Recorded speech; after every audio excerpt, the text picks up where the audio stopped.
What's up guys, it's Mel, I'm back. As you can see, I'm in a new space, so please bear with me while I, figure out how to make this work. If you're a subscriber to this channel, which you totally should be a subscriber to this channel, you've probably seen a number of time lapses that I've done, especially on my last vacation, which was a cruise through the Panama Canal. I thought that this would be a great opportunity to talk about how I set up my cameras in order to do those time lapses. So first off, I want to talk about the cameras. I used two different cameras to do my time lapses, and one of them is the GoPro Hero 7 Black and the other is the GoPro Fusion. Now, some of you might be wondering, Mel, why don't you use the Hero 8? Which I do have. Well, the answer is pretty straightforward. Time lapses take a really long time, and the time lapses that I've done have lasted over several hours. Now, the battery in both of these cameras lasts maybe an hour, and the last thing you want to do while you're doing a time lapse is to take your camera down, change the battery, put it back up, because then the time lapse won't stitch together seamlessly, because when you mount the camera again, you might end up putting it in a different position. So it was really important to me to have a camera that I could plug into an external power bank. Now, here is the GoPro Hero 8 Black. In order to plug this camera into an external power bank, you would have to completely remove the battery door. There you see the USB-C plug. Now when you take this off, you are completely exposing the inside of the camera. And I was going to be in the Caribbean and in the Panama Canal, and in Panama where it rains often and suddenly, so the last thing I want to do is ruin my new camera. Now here, when you take a look at the Hero 7 Black, in order to access the battery or the plug, you remove this door.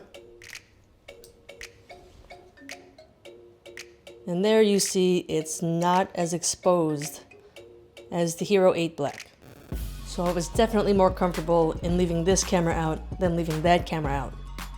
Then when you put it in the frame, it's almost sort of covered.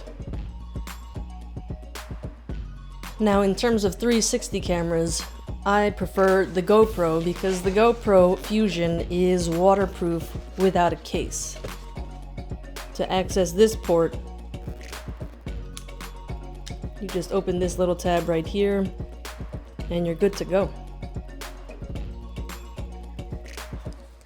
Now I also have the Insta360 One X, which I think gives better video quality than this camera, but it's not waterproof, and you can make it waterproof by putting it in a case, but if I put it in a case, then I wouldn't be able to plug it in. Now you might be asking, which camera do I use for what time lapse? Well, the answer is pretty simple. If I know what I want to take a video of and that I could cover it with just this GoPro camera, then I would use this. Then I would prefer to use this camera than the Fusion, because the video quality that comes out of this is way better, in my opinion, than the Fusion. But if I didn't know which way the camera needed to be pointed during the time lapse, or if I wanted to be able to catch one side or the other, say in an instance like the Panama Canal, or I wanted to get an extra super view of what I was going to take a time lapse of, then I would use the Fusion, because then I know I don't need to point it in any particular direction.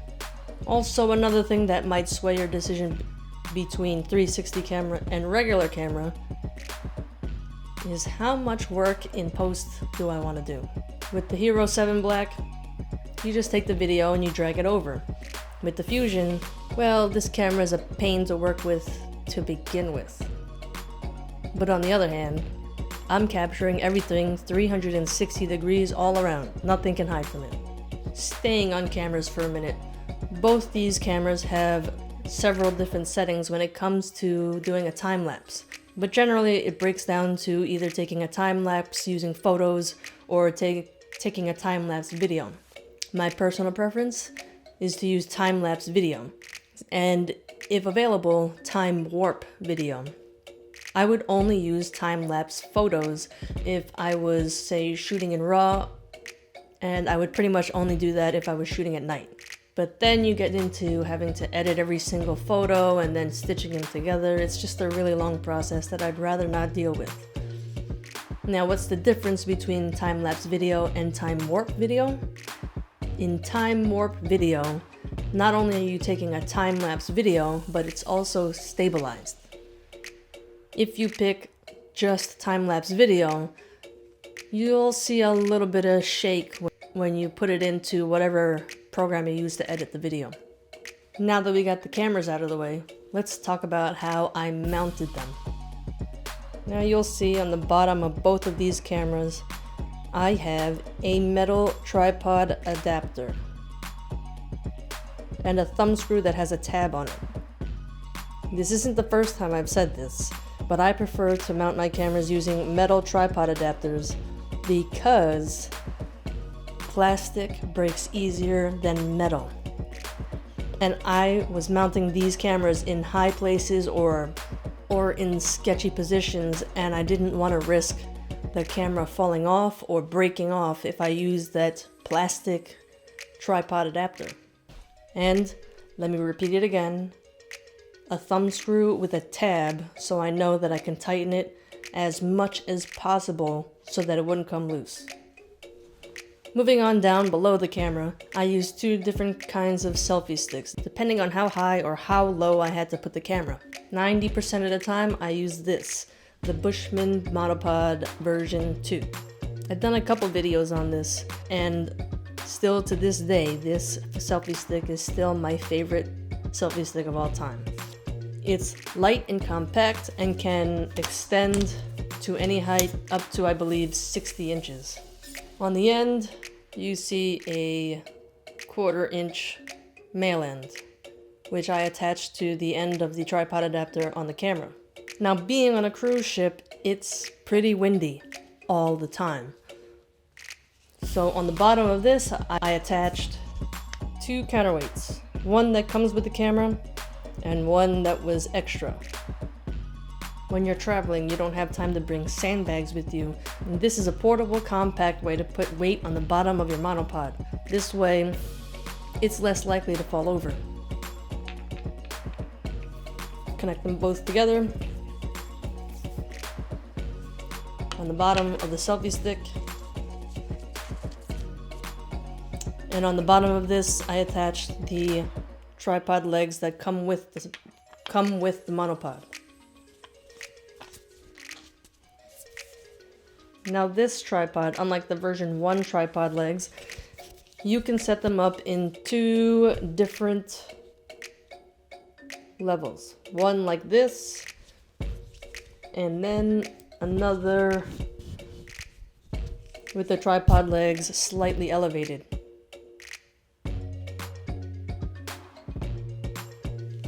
Now I'm looking for stability here, so I put my tripod legs on the widest setting possible. Now most of the time I used this setup with either this camera or the Fusion, and it worked out just great for me. But for extra stability, I also secured my monopod to something like a rail or something heavy, just to make extra sure that this wasn't going to fall over. In order to accomplish this, I used this setup.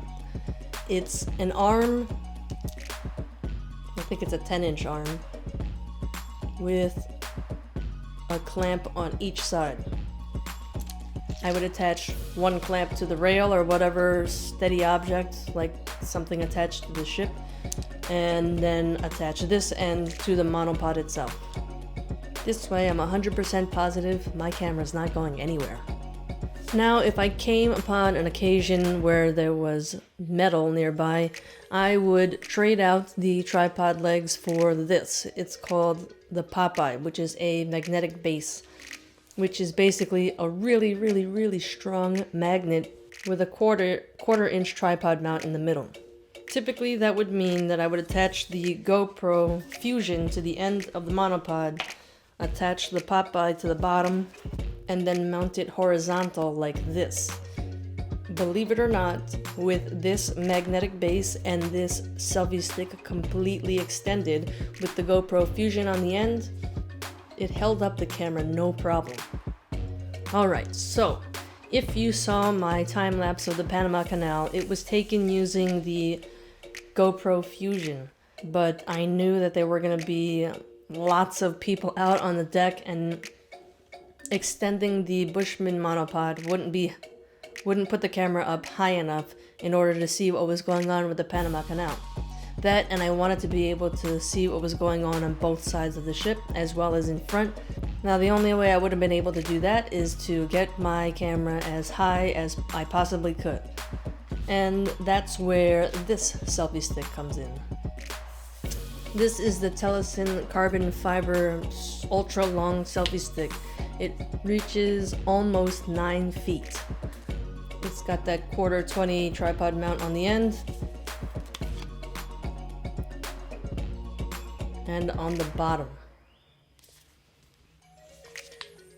Now just imagine how I set up the Bushman Monopod, and in place of the Bushman pole, I would use this instead in order to get the selfie stick as high as possible. Now, when you're setting this up, be prepared for the weird looks. The last thing you're gonna need out of all of this is power. One of the first things you need is an extra long USB-C to USB power cord. This one is about 10 feet long, so it would reach to the top of the Telesin selfie stick and all the way down to the power bank, since I didn't want to hang the power bank off the selfie stick. So I would hook this to the Fusion and then connect it to this 10,000 milliamp power bank. If I was attaching the power bank to a camera set up on the Bushman Monopod, then I would simply hang the power bank off the thumbscrew like this, use the stock GoPro USB to USB-C plug, and plug it into the power bank. Now, if I was leaving the camera out overnight or throughout the day where there might be water splashing on it, since the power bank is open, I would just cover it with a plastic bag.